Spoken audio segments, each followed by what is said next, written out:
बच्चों टॉपिक है forms of international banking. तो आज के टॉपिक में हम पढ़ेंगे अगर हमारे बैंक्स इंटरनेशनल बैंकिंग सर्विसेज में इन्वॉल्व होना चाहते हैं तो कौन कौन से ऑर्गेनाइजेशनल फॉर्म्स हैं जिनके through banks international banking transactions में इन्वॉल्व हो सकते हैं। तो फर्स्ट है कोरस्पोंडेंट बैंक। कोरस्पोंडेंट बैंक क्या होता है?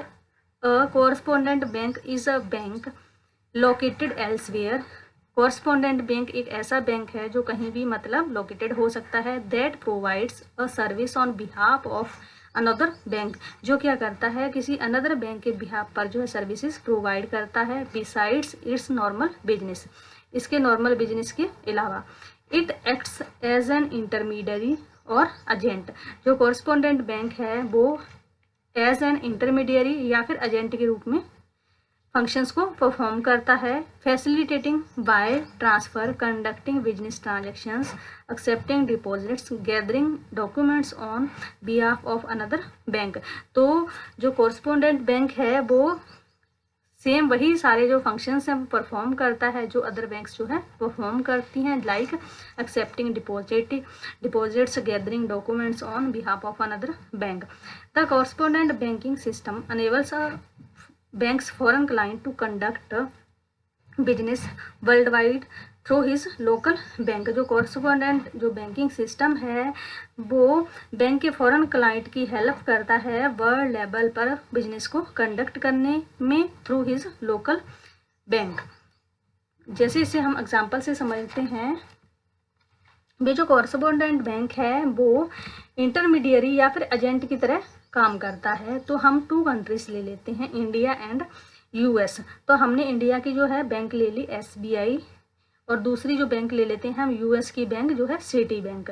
तो मान लो यूएस का कोई सिटीजन जो है इंडिया में मतलब फंड ट्रांसफ़र करना चाहता है तो वो क्या करेगा, मतलब जो यूएस की जो बैंक है उसके थ्रू जो है फंड ट्रांसफ़र कराएगा। तो ऐसा तो नहीं है यूएस की जो सिटी बैंक है वो डायरेक्टली जो फंड्स हैं वो इंडिया में ट्रांसफ़र कर देगी, या फिर इंडिया का कोई क्लाइंट जो है अपने फंड ट्रांसफ़र कराना चाहता है यूएस में। तो ये जो दोनों बैंक हैं इनके बीच में कोई ना कोई इंटरमीडियरी होगा जिसके थ्रू जो है फंड ट्रांसफ़र किए जाएंगे यूएस से इंडिया एंड इंडिया को से यूएस को। तो जो इंटरमीडियरी के रूप में जो काम करेगा वो कौन होगा? कोरस्पोंडेंट बैंक। तो जो भी इंटरनेशनल बैंकिंग ट्रांजेक्शन होगी वो किसके थ्रू होगी? इंटरमीडियरी के थ्रू होगी। तो वो जो इंटरमीडियरी होगा वो कौन होगा? कोरस्पोंडेंट बैंक होगा, मतलब इंडिया की एसबीआई एंड यूएस की सिटी बैंक के बीच में। तो इस तरह से जो कोरस्पोंडेंट बैंक है वो इंटरमीडियरी का काम करता है, एजेंट के रूप में काम करता है अनदर बैंक के बिहाफ पर। अनदर बैंक के जो फंक्शंस हैं उसके बिहाफ पर वो फंक्शंस जो है परफॉर्म करता है। तो जो कोरस्पोंडेंट बैंक है वो क्या करता है? एक एजेंट के रूप में जो है काम करता है। तो फर्स्ट फॉर्म हुआ इंटरनेशनल बैंकिंग का कोरस्पोंडेंट बैंक। इसके बाद है second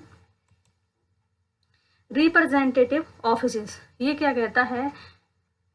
they are small offices open up to provide advisory services to banks and customers. जो रिप्रेजेंटेटिव ऑफिसेज हैं वो क्या है? स्मॉल ऑफिसेज हैं जो ओपन किए जाते हैं एडवाइजरी सर्विसेज प्रोवाइड करने के लिए, किसको? बैंक्स को एंड कस्टमर्स को।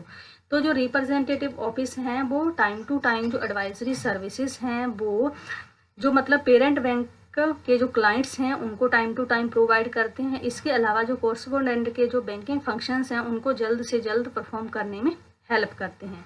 तो इस तरह से जो रिप्रेजेंटेटिव ऑफिसेस हैं वो क्या प्रोवाइड करते हैं? एडवाइजरी जो सर्विसेज हैं वो फॉरेन क्लाइंट्स को एंड जो कोरस्पोंडेंट बैंक्स हैं उनको प्रोवाइड करते हैं। इसके बाद थर्ड जो है वो है फॉरेन ब्रांचेस।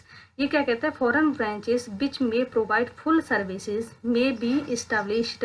ये क्या कहता है? जो फॉरेन ब्रांचेस हैं वो फुल सर्विसेज प्रोवाइड करती हैं जैसे जो बैंक्स हैं वो प्रोवाइड करते हैं, and may be established when the volume of business is sufficiently large and when the law of the land permits it। ये क्या कहता है? जब जो बैंकिंग जो ट्रांजेक्शन्स हैं उनका जो वॉल्यूम है वो लार्ज है और जो मतलब लॉ ऑफ लैंड अगर उनको अलाउ करता है तो जो फॉरेन ब्रांचेस हैं वो मतलब बैंकिंग जो सर्विसेज हैं वो फॉरेन कंट्रीज में प्रोवाइड करती हैं। Foreign branches facilitate better services to the clients and help the growth of business. ये क्या कहता है? जो फॉरेन ब्रांचेस हैं वो मतलब बेटर बैंकिंग सर्विसेज जो है फॉरेन क्लाइंट्स को प्रोवाइड करती हैं और इससे जो है बैंकिंग जो बिजनेस है उसकी ग्रोथ होती है। जैसे हम एग्जांपल के तौर पर देखें तो जो हमारी इंडिया की जो बैंक है SBI, इसकी भी जो फॉरेन ब्रांचेस हैं वो डिफरेंट कंट्रीज में हैं, जैसे यूके के अंदर हैं, ब्रिटेन में हैं, यूएस में हैं।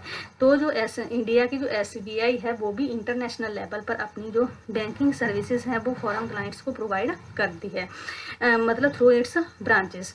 इसी तरह से अगर हम देखें यूएस की जो सिटी बैंक है उसकी ब्रांचेस भी हमारी इंडिया के अंदर हैं, जैसे मेट्रोपॉलिटन सिटीज़ के अंदर, जैसे चंडीगढ़, मुंबई एंड दिल्ली।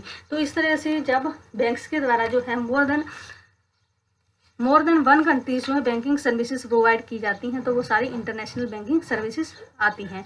तो ये क्या कहता है, इस तरह से जैसे SBI है वो इंटरनेशनल लेवल पर अपनी जो बैंकिंग सर्विसेज है वो प्रोवाइड करती है। इसके बाद जो फोर्थ है वो है subsidiary banks. Foreign subsidiary bank is a bank incorporated in a host country and operate under same rules as local domestic bank। Foreign subsidiary bank जो है वो host country में incorporated होती है and operated under same rules as local domestic banks perform. तो जिस तरह से लोकल डोमेस्टिक बैंक्स जो हैं फंक्शन परफॉर्म करती हैं उसी तरह से जो सब्सिडरी बैंक्स हैं वो भी अपने फंक्शन जो है परफॉर्म करते हैं। तो 4 टाइप्स पढ़े हमने इंटरनेशनल बैंकिंग के भी। अगर हमारी जो बैंक्स हैं इंटरनेशनल बैंकिंग ट्रांजेक्शन्स में इन्वॉल्व होना चाहती हैं तो कौन कौन से ऑर्गेनाइजेशनल फॉर्म्स हैं जिनके थ्रू हमारी जो बैंक्स हैं वो इंटरनेशनल बैंकिंग ट्रांजेक्शन्स में इन्वॉल्व हो सकती हैं। तो फर्स्ट हमने पढ़ा कोरस्पोंडेंट बैंक, सेकंड हमने पढ़ा फॉरेन ब्रांच, एंड थर्ड हमने पढ़ा foreign subsidiary bank, and fourth हमने पढ़ा रिप्रेजेंटेटिव ऑफिसेस। तो ये ऑर्गेनाइजेशनल फॉर्म्स हैं जिनके थ्रू जो है बैंक्स इंटरनेशनल लेवल पर बैंकिंग जो फंक्शंस हैं वो परफॉर्म करती हैं।